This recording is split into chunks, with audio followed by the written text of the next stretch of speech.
This is the video that you've been waiting for, and one that I personally did not know how to attack. How do we talk about this guy? What do we say?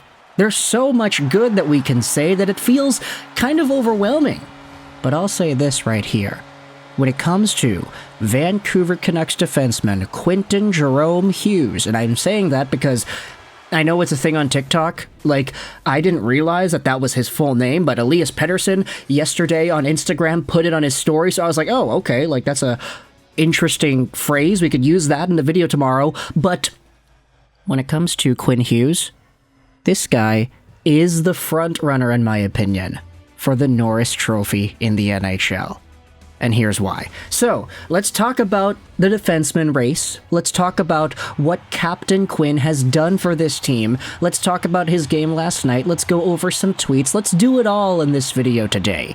Because when it comes to the Canucks, they have been on such a heater, such a tear. This team is such a wagon that it's difficult to go out there and really try to doubt the potential of all of these guys together. We've said over the past few years that the Norris voting, the NHL's award for the best defenseman in the league, is primarily done, let's face it, via points. Like, sure, the Writers Association, they compile their votes, they compile their lists, but every few years or so, you end up seeing the guy that wins the award just because he has the most points. Not necessarily because he's not amazing, like the guys who always lead the NHL in defenseman scoring always happen to be good, but it's rare to find that year where a guy that isn't at the top or near the top ends up winning the Norris. Quinn Hughes, right now, if you go over to the NHL's defenseman point scoring list, is first by a pretty significant margin. He's got 16 points in his 10 games played. Second place is Cale Makar with 11 points in 9 games. Adam Fox has 11 points in 10. And then you have Filip Hronek, Travis Sanheim, and Mo Seider, each at 10, not to mention Shea Theodore, who is at there too. These guys are all, for the most part, point-per-game defensemen, but Quinn Hughes is the only one that is at 1.6 points per game.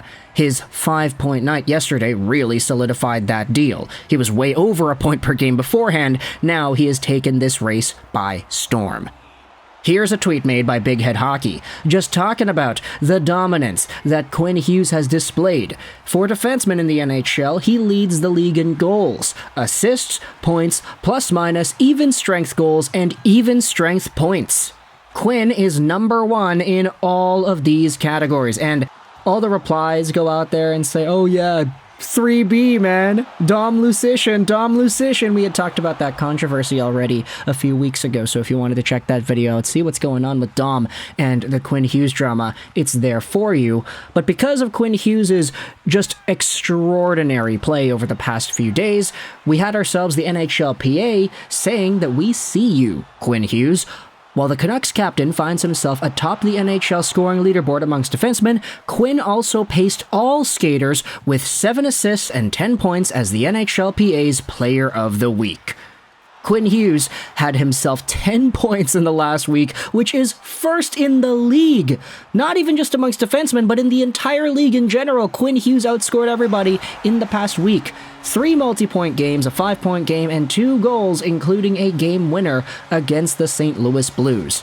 And the graphic is so beautiful, I wanted to recreate that for the thumbnail of this video. Of course, mine's not going to look too great comparative to what the NHL ends up making for themselves. But to help us out even further, just to go over the dominance here, here's a tweet made by KMAD, aka Riot Survivor on Twitter. If anyone is ever wondering what it was like to be a Canucks fan during the Naslin, Morrison, Bertuzzi era, this is what it was like. And he quote tweets a series of pictures posted by Dragon with Slade. Who's leading the NHL in plus-minus right now? Well, that's Quinn Hughes. Tied for second is Miller, Hronek, and Petey, with David Pastrnak. Great. Who's leading the NHL in assists? Well, you have Jack Hughes, number 1, Elias Pettersson, number 2, and Quinn Hughes as a standalone number 3 with 12. Who's leading the NHL in goals? Well, Brock Boeser is tied for second, technically tied for third because DeBrincat and Vetrano both have a tie for first. But Boeser has the same amount of goals as Matthews and Pastrnak. That's pretty good. And then who's leading the NHL in points? You can't see it on the graphic here, but Quinn Hughes is tied for 4th overall in the league with JT Miller, Artemi Panarin below Jesper Bratt, Elias Pettersson, and Jack Hughes. Vancouver and New Jersey players are just going out there and dominating.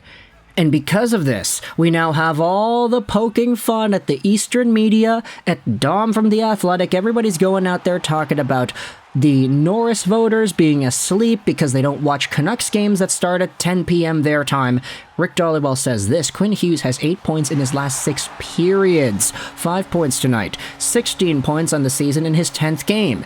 Is anyone watching back east? And that's a great question. I feel like people should be watching this, should be paying attention to this, because Quinn is at a 131-point pace over 82 games at his current rate. For context, Bobby Orr holds the all-time record for points by a defenseman in a single season with 139. Now, I am not saying that Quinn Hughes is a modern Bobby Orr. That guy revolutionized the way the defenseman position was played. He was the guy who enabled defensemen to actually skate up with the puck and try to do things offensively. But Quinn Hughes actually having a point production pace this season that is even in that same stratosphere. I think that's pretty important. I think it's pretty good. How about you? We then had ourselves another conversation brought up here. Here's everyone with more points than Quinn Hughes this season: Jack Hughes, Jesper Bratt, and Elias Pettersson. That is it. He is also a defenseman, which makes things even crazier. Now sure, he's in a big tie, as we had talked about. Miller's in there, Panarin's in there, but yeah, that's our 3B defenseman going out there.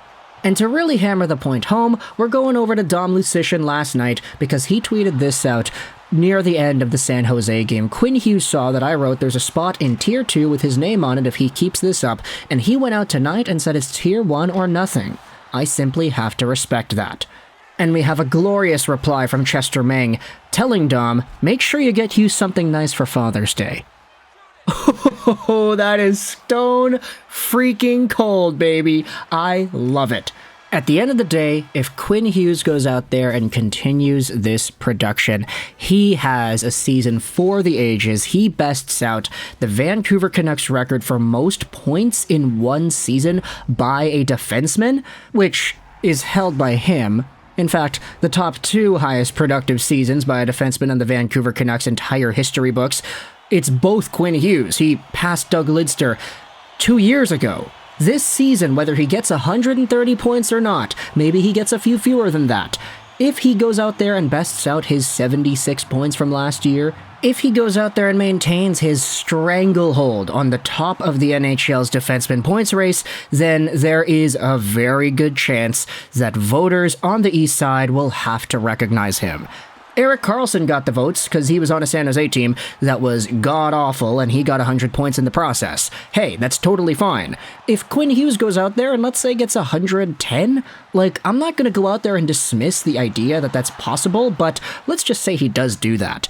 Even if the Canucks remain a wagon and they have all these guys like Petey and Brock and Miller and everybody else scoring points, I think it's still a very interesting conversation to have by the time voting season comes along, because you're going to have to look at the points to see who's going to be there. You're going to have to evaluate all the talent in the NHL based off of who's number 1 in points and who follows shortly after. And I don't want to go out there and say that this is a good thing either, but we had ourselves some news from Frank Saravelli whilst I was recording this video that it sounds like Adam Fox will be out for a little bit on the LTIR. Demang has been called up. Shashirkin was also a little nicked up last night. Jonathan Quick was scheduled to start on Saturday anyway. And so, with Adam Fox exiting the race for a little bit, we know how injuries can affect these things. Connor McDavid is not the MVP right now because he missed a week. However, Adam Fox was tied for second in the NHL's defenseman in points with Cale Makar. So, I don't want to say something really morbid, but news like this helps out Quinn's chances. I'll just leave it at that. Of course, speedy recovery to Adam Fox in the New York Rangers system. Let me know your thoughts in the comment section below about Quinn Hughes and how good he has been. We haven't even talked about the goals. The guy has 4 goals this season. He scored 8 goals last year. We've only played 10 games, or the Canucks have only played 10 games. So for Quinn Hughes to already be halfway to his last year's goal total in this season's worth of play, plus you got the fact that he's taking so many more shots, he's one of the top players in the NHL for defensemen in shots, it's crazy. This guy has been lighting the league on fire, and we don't want him to stop. Quentin Jerome, do your thing, buddy. Let me know your thoughts in the comment section below about Quinn Hughes and the way he's played. I hope you enjoyed this video. Rolls 99. And bye.